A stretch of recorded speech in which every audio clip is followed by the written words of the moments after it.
আসসালামু আলাইকুম রহমতুল্লাহি ওয়া বারাকাতুহু। আশা করি আপনারা সবাই ভালো আছেন। যে যেখান থেকে আমার সাথে যুক্ত আছেন সবাইকে জানাচ্ছি আমার পক্ষ থেকে মোবারকবাদ।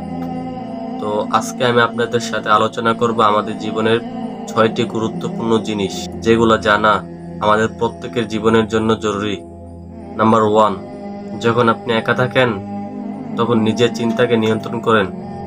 নাম্বার 2, যখন আপনি বন্ধুদের সাথে থাকেন তখন নিজের জিহ্বাকে নিয়ন্ত্রণ করেন।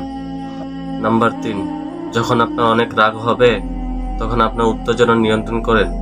নাম্বার 4, যখন আপনি অনেক মানুষের সামনে থাকেন তখন আপনার আচরণকে নিয়ন্ত্রণ করেন। নাম্বার 5, যখন আপনি বিপদে পড়বেন তখন আপনার আবেগ নিয়ন্ত্রণ করেন। নাম্বার 6, যখন আপনি দেখবেন আল্লাহ আপনাকে সব কাজে সফল করে দিচ্ছে তখন আপনার অহংকার নিয়ন্ত্রণ করেন।